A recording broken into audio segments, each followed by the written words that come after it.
Excellence Monseigneur Célestin, honorable gouverneur de la province de l'Ouest, Monseigneur Ignace Kabera, vicaire général de notre diocèse, Monsieur le maire, Monsieur le représentant de CRS, Monsieur l'abbé secrétaire de la Caritas Rwanda, distingués invités, chers partenaires, qu'il me soit permis de confier de prime abord à votre attention ces paroles de notre Seigneur. Ce que vous avez fait à l'un de ces plus petits qui sont mes frères, c'est à moi que vous l'avez fait. Matthieu 25, 40. Et puis une autre. Jésus se pencha sur elle. Il s'agit de la belle-mère de Pierre. Il menace la fièvre et il priait à son sujet. Luc 4, 38. Par ces paroles, notre Seigneur énonçait à la fois une règle qui fonde la vie de ses disciples et un style qui régit l'action de l'Église. Ce qu'on fait à l'un de ces petits, c'est à Jésus lui-même qu'on le fait. Ce petit, ce pauvre, le Seigneur l'appelle son frère et en face de lui, il fait un geste de profond respect. L'évangile que nous venons d'écouter dans son extrait dit que le Seigneur s'est penché sur, se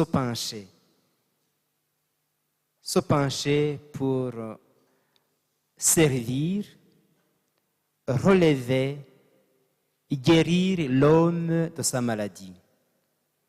C'est un style de service que Jésus enseigne à son Église. Si donc je vous ai lavé les pieds, moi le Seigneur et le Maître, vous aussi vous devez vous laver les pieds les uns les autres. Jean 13, 14. Par la loi de la charité, ainsi comprise, le Seigneur a introduit, on dirait, une révolution anthropologique dans la vie des hommes. À travers l'action conjointe des commissions de la Caritas et de Justice et Paix, notre diocèse se veut une église en habit de service, une église en tablier, une église passionnée par l'homme et éprise du désir de le servir, une église qui retrousse les manches pour lutter en faveur de la dignité de l'homme, une église au service de l'homme et particulièrement aux plus petits. Mon petit mot se veut un écho de cette mission d'une église en habit de service. Cette journée dénommée Porte ouverte de la Caritas et de Justice et Paix, vous l'aurez sans doute remarqué, n'est nullement une exhibition des réalisations de ces deux commissions, ni une journée d'évaluation à proprement parler.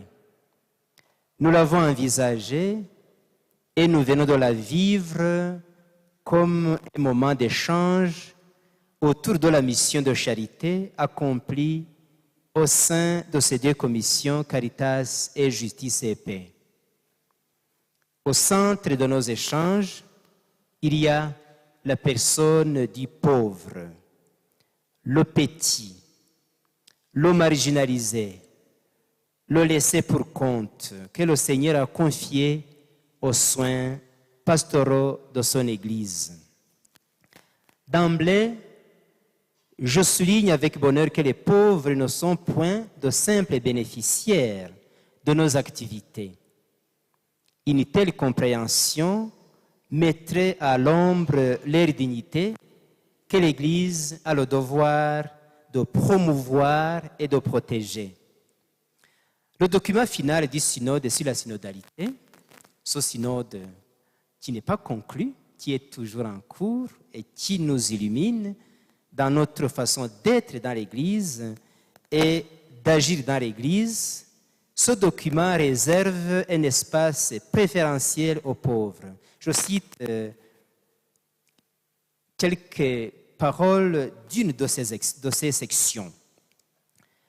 Les pauvres, dit le document, les marginalisés et les exclus ont une place de choix dans le cœur de Dieu et donc aussi dans celui de l'Église. En eux, la communauté chrétienne rencontre le visage et la chair de Christ qui, de riche qu'il était, s'est fait pauvre pour nous, afin que nous devenions riches par sa pauvreté. L'option préférentielle pour les pauvres est implicite dans la foi catholique. C'est au numéro 19. Les pauvres sont nos frères et sœurs. Ils sont membres de notre famille, l'Église.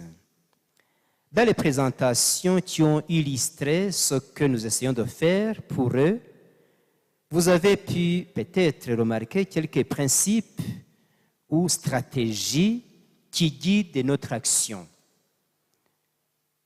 Je vous partage 3 de ces stratégies. La première, c'est la diversification des actions.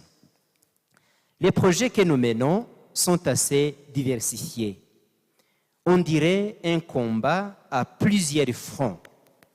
Assister ceux qui vivent dans les conditions de misère, secourir les malades, soutenir par des projets générateurs de revenus ceux qui vivent dans les conditions de grande précarité, en particulier les jeunes, éduquer aux valeurs des tonniers du centre pénitentiaire de Rusizi, où une équipe de prêtres et autres de l'aumônier vont régulièrement. Cette équipe est épaulée par des visites, des paroisses, et puis l'action de réintégrer dans les écoles les enfants de la rue et les accompagner, assurer les soins nécessaires aux enfants qui vivent avec des handicaps divers.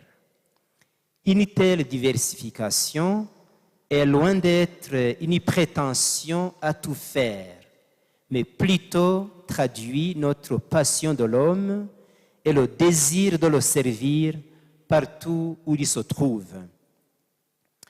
Une autre stratégie, c'est de mener les actions caritatives qui ne soient pas une simple distribution des aides aux pauvres, ce qui favoriserait une attitude aliénante d'assistance et qui serait, en fait de compte, une atteinte à la dignité de l'être humain. En tout, nous essayons de suivre le sage principe de ne pas se contenter d'offrir le poisson aux nécessiteux, mais de lui apprendre comment pêcher le poisson. Notre stratégie, c'est l'implication de la communauté. Les commissions de la Caritas et Justice et Paix ne sont pas des organismes qui détiennent des caisses d'argent à distribuer aux pauvres. Nous essayons d'impliquer les fidèles, membres de notre Église, et de toutes les personnes de bonne volonté. Nos activités s'accompagnent toujours d'un effort de susciter l'engagement de la communauté qui nous entoure. Avec votre accord, je voudrais confier à votre attention quelques projets envisagés dans un proche avenir. Je vous en fais un bref partage et j'attends de vous des suggestions judicieuses qui nous permettraient de bien étoffer ces projets. Le premier, c'est le projet de réhabilitation pour les enfants portant des handicaps de tout genre. Depuis des ans, une de nos paroisses s'est retrouvée interpellée à offrir de façon rudimentaire des soins aux enfants, assez nombreux dans notre zone de rayonnement. Une des plus grandes concentrations de ces enfants se trouve dans la zone de Bugarama ou dans la région de Bugarama. Depuis quelques mois, une congrégation religieuse ayant le charisme spécifique d'aide aux enfants surmuets est installée sur le lieu. Il nous faut y ériger un centre qui offrira des soins appropriés à ces enfants. Ce projet nous tient beaucoup à cœur. Le deuxième projet regarde la réintégration scolaire des enfants de la rue dont il a été question dans différentes interventions. Par le simple fait d'évoquer l'aide aux enfants de la rue, vous comprenez la complexité d'une telle aventure. C'est une heureuse caravane, excusez le terme, que nous menons depuis bientôt 3 ans. Le travail consiste, dans sa première phase, à repérer les enfants dans leur milieu de vie. Ils vivent, comme vous le savez, sous les ponts, dans les vallées, dans les rues et dans les lieux publics. Ils flânent partout. Et puis, nous essayons de les attirer pour en fait les convaincre de revenir à la vie normale. Vient ensuite la rééducation aux valeurs. En général, ils acceptent le nouveau chemin. Nous les replaçons dans leur propre famille après avoir accompagné convenablement ces dernières, ou alors dans les familles d'accueil que nous cherchons pour eux. La phase qui suit est la réintégration dans les écoles et les accompagnements individualisés. À l'heure qu'il est, sur notre actif, sont déjà inscrits plus de 650 enfants qui ont changé de vie et qui sont en train de suivre la formation scolaire comme tous les autres. La congrégation des sœurs pallottines, la commission diocésaine pour les écoles catholiques et la Caritas diocésaine travaillent dans une harmonieuse synergie en faveur de ces enfants. Nous pensons construire, nous ne manquons pas, ce n'est pas la prétention qui nous manque. Et dans ce domaine aussi, nous pensons construire un centre de rééducation et d'accompagnement de ces enfants. Ce centre comprendra une grande salle de rassemblement, des locaux d'engagement, des locaux d'accompagnement et de counseling, des bureaux pour les encadreurs, un réfectoire, des lieux d'aisance et peut-être un local qui servirait de lieu correctif, une espèce de transit center pour ces enfants. Le dernier projet, c'est la salle de réconciliation. Notre diocèse est engagé beaucoup dans la pastorale de réconciliation du peuple rwandais.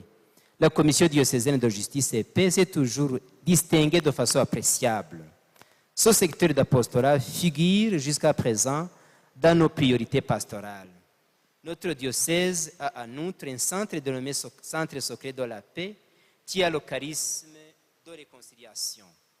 Situé dans cette zone qui côtoie le Congo et le Burundi, zone marquée, comme vous le savez, par des tensions et des conflits récurrents, nous nous sentons doublement interpellés à solidifier la pastorale de réconciliation et mettre sur pied un programme de rayonnement de la culture de la paix. Pour répondre à ce besoin urgent, nous avons conçu un projet de construction sur le site Bangalia Mahoro d'une salle dénommée Ingoro y'Ubwiyunge. Ce projet d'un palais de réconciliation est envisagé comme une école de réconciliation et de la paix. La physionomie formative de cette dite école est spéciale. Les rescapés du génocide contre les Tutsis, dans leur cheminement de guérison, jusqu'au pardon donné à leur bourreau, sont présentés comme vrais maîtres et témoins de cet itinéraire de réconciliation.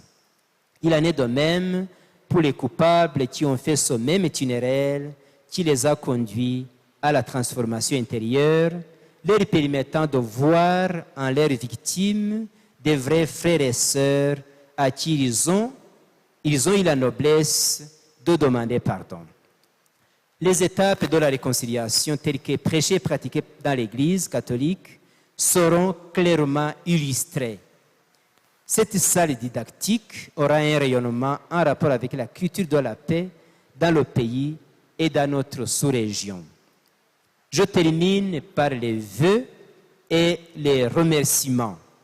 Je souhaite à notre communauté chrétienne engagée dans cette belle mission de service au peuple de Dieu, surtout aux membres de notre Église qui sont défavorisés, je vous souhaite, chers membres de notre Église, beaucoup de bénédictions qui rendront fécondes toutes les activités caritatives dans lesquelles nous sommes synodalement engagés.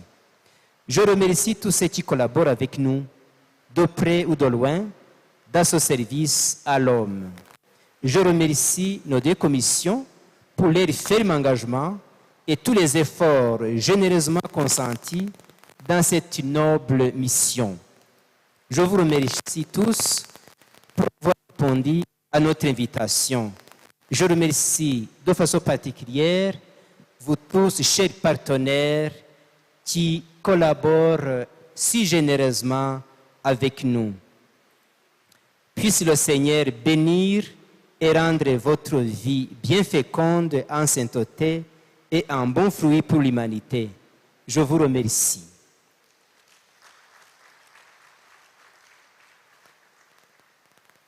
On m'a demandé le service de demander au Seigneur la bénédiction et nous allons le faire. Et pour respect au Tout-Puissant, vous allez devoir vous lever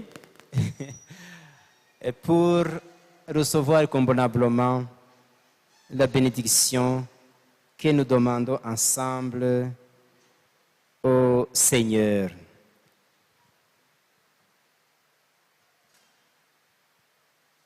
Au nom du Père et du Fils et du Saint-Esprit, nous venons de vivre cet événement, cette belle journée, Seigneur, sous votre regard. Nous sommes pleins de reconnaissance pour toutes les activités accomplies. Nous désirons poursuivre ensemble ce chemin de service. Nous avons besoin de votre constante bénédiction. Nous sommes heureux de la recevoir maintenant. Nous la recevons dans les mains pures de la Sainte Vierge Marie, la mère de votre divin Fils. Que le Seigneur Tout-Puissant vous bénisse, le Père, le Fils et le Saint-Esprit. Encore une fois, merci